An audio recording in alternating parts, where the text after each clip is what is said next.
Alright guys, hello and welcome back to another Flash tutorial. Sorry for the delay, a lot's been happening and I just have not had the time that I want to work on this, but now we're back again. And now that we're back, since we learned how to import sprites into Flash, the next obvious step is to animate them. So really quick, let's grab some sprites of Sonic in his idle pose, throw them into Flash, trace bitmap, and then I personally just do this for the sake of convenience and being able to grab poses a lot easier. We're going to group each pose individually. There we go. Select all the poses except for the first one, and then we're going to Control X to cut them off the stage.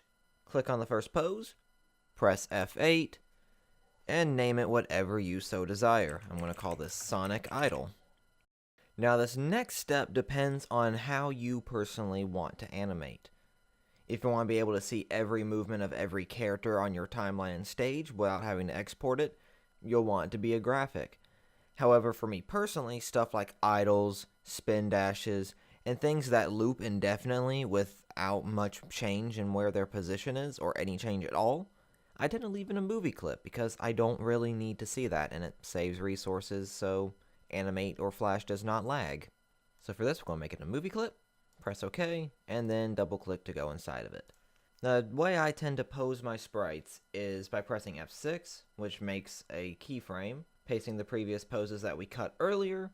Then I line up the next pose in the animation with the previous one. Keeping the old pose there lets me be sure that it's pixel perfect in its alignment. Speaking of alignment, there are multiple different ways to align multiple different sprites. In most cases, I tend to look at what remains consistently in place throughout the animation. In this case, it's the shoes. He's just going up and down, so the shoe placement will not change. So we're going to line it up based on the shoes. After lining it up, I highlight both those poses, and I shift click on the pose we put above the old one, and then I delete the old one. I repeat this process until the entire sequence is finished. And once you get all this done, just go back to the previous frames and delete any of the poses that are left over. And there we go. We now have our poses all ready and individually framed to animate. And like that, we've got all these frames done. Now we need to time them. Timing is essentially a fancy way of saying how long each frame per pose lasts. And this can change depending on your frame rate. For 24 FPS, generally 1 to 2 frames, maybe sometimes 3 for real slow movements is generally what works. 30 FPS, I've found that anywhere between 2, 3, or 4 frames per pose will work. I don't really have any experience with 60 FPS animations, but from watching Vic animate and from personally asking him, it seems to be double the amount of how many frames you would use for 30 FPS. So you would use 4, 6, and 8 frames per pose.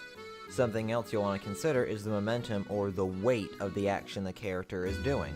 We'll look at that in just a second, but for right now, Sonic doesn't really have a whole lot of weight, but he's not really moving very fast either. He's just kind of standing there. Now what you can do is you can look at how it's animated in Sonic Battle and see how many frames per pose they use. I've done that a lot, so I can tell you it's more or less 3 frames per pose. Now let's export this and see how it looks. Hey, that looks really good. Now like I said before, how many frames per pose you have depends on the motion or weight of the character you're animating. Say we have this kick for Shadow here. Say we wanted to make it really snappy and a really fast kick. Now we could look at Sonic Battle to see how they timed the poses per sprite, but personally, with these kind of attacks, I like to be a bit more lenient with it, and it's very situational for me how fast or slow I make them. So let's go ahead and grab this full kick sequence of Shadow here, make a new layer, and we're going to throw them in Flash and get them primed and ready to animate. Doing the same thing we did before for Sonic.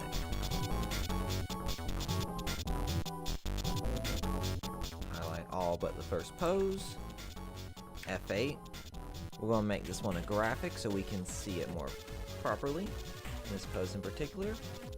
He's spinning on his foot, so we're going to align it based on this bottom shoe he has. It's always good to go back and cycle through the frames to make sure things are aligned and animating well.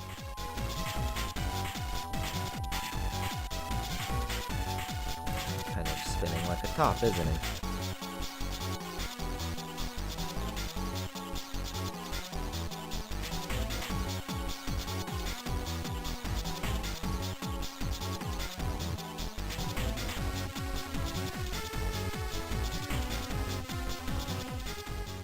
Alright, now we've got all of our poses ready. Now let's just time them out. This kick has a very fast start, so we're going to make it initially 2 frames for the starting pose. 1 frame here, 1 frame here, and then we are going to have it sort of slow down a little. And then he's going to pick it back up again with a fast, fast, slow, slow.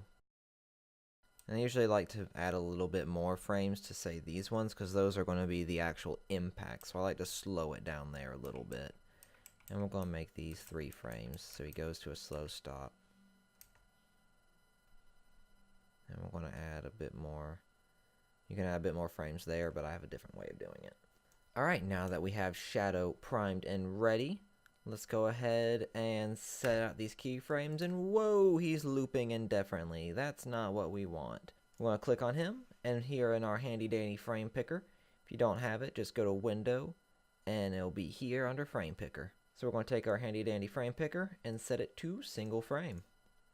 Move Shadow in place to where he can kick good old Sonic, and we're going to have it wait a few poses, and then press F6 if you want to, and then select your pose through the frame picker, or frame picker has an option to where you can automatically create a new keyframe, and it saves you that one step, and it is beautiful. So we're going to click on frame 2 and set this to play once, have him kick, and then he'll kick again, and then now that's set to play once, he will no longer loop. However, he seems a bit too close there. So we are going to have him kind of move down a little bit to sort of mess with the poses and cheat a little bit. And there we go. We now have Shadow kicking Sonic.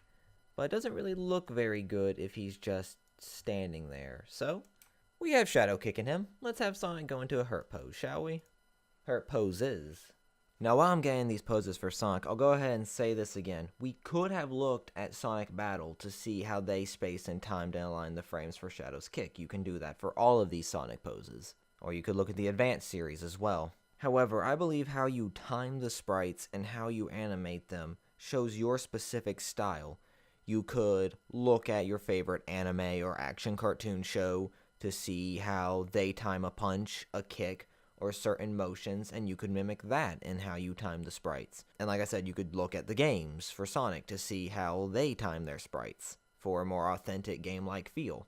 That's all part of your personal style, and that's a decision that you're going to have to make on your own, and that I cannot make for you. There is no wrong or right way to do that. See, for this pose here, as an example, we're going to align it by the belly-ish. Have him move down a little. And then we're going to have him sort of go back up into his proper place. Let's go scroll through these, see if they work. Yep. Now for these, you could time them out, but for me, because my duration of hurt poses is strictly situational, I'm going to do it based on single frame. So press F6 here, throw Sonic here getting hurt. But we are still going to have it be a basic, 2, 3 frame. And now, bam, Sonic is getting kicked. Now, it doesn't have a whole lot of impact. It doesn't look very clean, but you know what? That's just the basic gist of how you can go about timing your sprites and having them get ready. Now, I said in the previous tutorial, we were going to go ahead and get some poses ready to animate. So I'm going to go ahead and time-lapse through that. But before I do, I wanted to touch on having different poses inside symbols. Now, there are multiple things you can do. You can either have a different symbol for each individual miscellaneous pose that you want, or you can have all of them put together into one single graphic symbol. Now let's have a look at this scene from Chaos War as an example. Here's all my stuff for Super Sonic, and as you can see, here are his poses. And I have them all based in one single symbol. one, keeps them organized, and two, it keeps things all set and ready for me to go whenever I need them, and they're more or less properly aligned as well. Now, I used to do the prior and have every single pose be in its own individual symbol, but that's not something I really do anymore simply because the efficiency of having them all in one symbol is super useful to me. Most importantly, it gives me ease of access to everything in the graphic symbol with the help of previously mentioned Animate CC's frame picker. Like I said, it gets rid of yet another step of me not having to do things, and it's a real time saver overall. Now, I completely understand that some people won't like this method and will prefer having them in their own individual symbol for more control. That's perfectly fine. You do whichever feels more natural or time effective for you.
Well, I think that's a pretty good starting backlog for now. You guys got to see me do some rather complicated stuff, so I hope seeing me do that helps y'all a little bit in understanding how you can go about aligning things differently depending on what the action is.